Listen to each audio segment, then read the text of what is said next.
Hey, this is the World Advice Channel. What I want to talk about today um, is a question that a lot of people are probably having, and so on and so forth, particularly with the recent developments that are happening in this country, which of course is known as Papua New Guinea, which is a topic of um, why are there mass riots in Papua New Guinea? Now, for this video, I'll explain why in a very straightforward and simple way for anyone who's not an analyst of politics to understand, and so on and so forth can understand. And trust me, if you watch this, you will enjoy it because it'll be very informative and give good explanations and so on and so forth. So anyway, let's get started. So let's get started with the issue of Papua New Guinea and why there are mass protests in Papua New Guinea. The thing about the mass protests in Papua New Guinea is that there's a lot more to the story than just simply saying it comes down to government corruption. Because historically, as I'm certain we are all familiar, at least people who have heard of Papua New Guinea, is that as traditionally Papua New Guineans were a hunter-gatherer people. For tens of thousands of years, they were hunter-gatherers.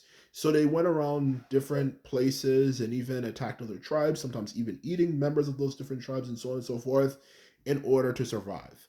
So the idea of things like capitalism and this and that, capitalism, materialism, and all that stuff is relatively new to them.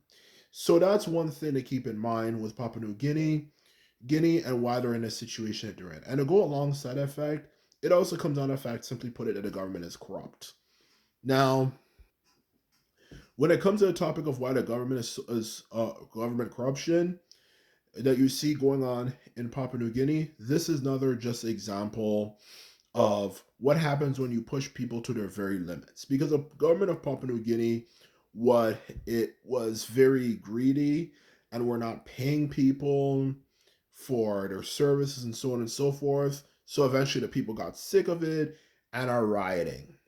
And are rioting because the people are sick and tired of course, living a life, especially in a more modern setting, and not being paid for their price for their work. So of course they're not too all that happy or all that much in a great mood about it.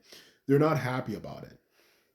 So as a result of that, you see exactly what's going on in Papua New Guinea as a result of that action. Now, and to go alongside that fact as well, though, to also go alongside this fact, and something that also needs to be mentioned, is that this is right you're seeing right now as an example of what happens when you push people to their limits.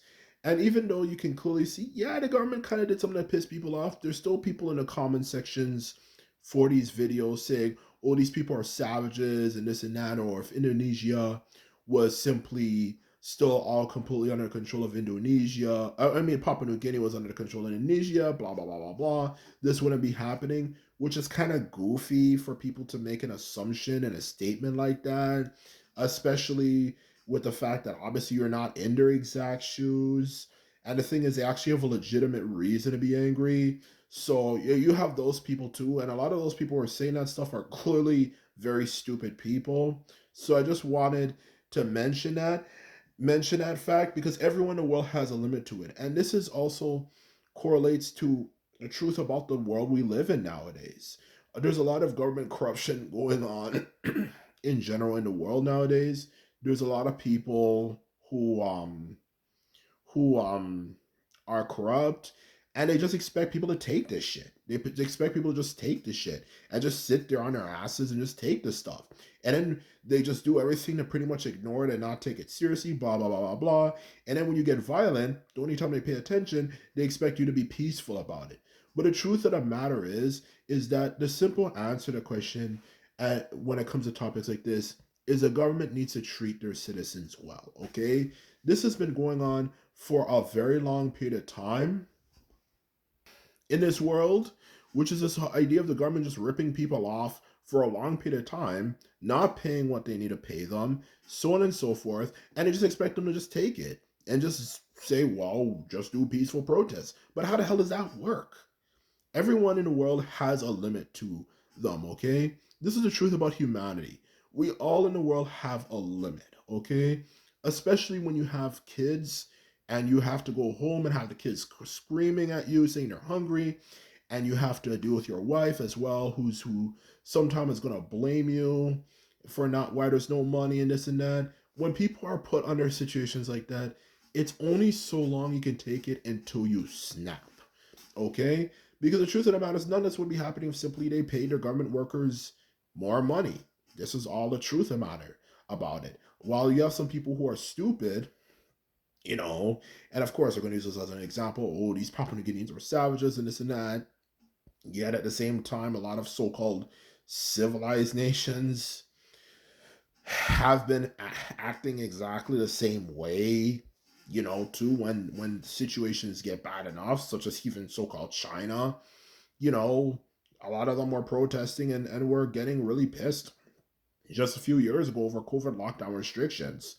But some way, let's forget about that and just say, oh, it must be these Papua New Guineans because they're savages, they're dark skinned, so-called blah blah blah blah blah blah blah savages and all that type of shit. You know what the hell does that have to do? What the hell does that have to do with anything? The truth of the matter is, the people are not being treated well by the government. People are frustrated, and sometimes violence is like the only answer to really seem to solve a problem. Am I saying I support it? No, but if you just push people all the time, it's only so long people could take it until they kind of go a bit kind of cuckoo. So the truth of the matter is that this is simply a case of the government's fault for this. There's no one to blame out there except the government themselves. If the governments don't want to see stuff like this, if we're living in so-called civilizations and blah blah blah blah, like they like to say all the time, you have no right to act like this, then simply do your freaking damn job. Just like the Black Lives Matter protesters, everyone else complain and call these people savages and this and that because of how they're reacting. But a lot of them were acting like that simply because the police instigated a lot of these situations and were arresting people and were constantly calling people the N-word and all that type of stuff all the time, which of course is gonna inevitably stress people out. But of course, knowing how the world is, people just think, well, just move on from it. But how the hell is that supposed to make any sense? And the truth of the matter is, just in general, the government needs to do better. They don't do better. They just simply create a lot of problems. They don't do anything, and it's only a matter of time before it eventually comes directly to their face, like it's happening in Papua New Guinea. The truth of the matter is, all of this could have easily been prevented if they just simply paid the people the amount of money that they have. I'm certain Papua New Guineans don't amount as much money as North Americans or Europeans and stuff. How hard is it to just simply pay them a decent average amount of money, whatever the amount of money they get per month? So like, what's all this freaking fuss about? You know, truth be told. So truth be told, a lot of what's going on is simply their own fault for that, and they have no one to blame but themselves for that. And all these goofy people online, you know, going around saying, "Oh, this just prove that Papua New Guineans are savages and blah blah blah blah blah." I've clearly never put themselves in their own and put themselves in those shoes, and especially for nations like Indonesia and all these nations. I'm not saying it's a representation of how all those people and nations feel, but a lot of the people who are saying this stuff are from Indonesia and China, and especially when you look at their own histories from Indonesia's, their own ethnic cleansing, and China's own ethnic cleansing, and all the stuff that's happened in Asia, even as so-called Japanese, who are considered the most advanced nation in you know in this part of in that part of the world in Asia, who pretty much during World War II were pretty much just like army of just simply militarized cannibals, using modern technology.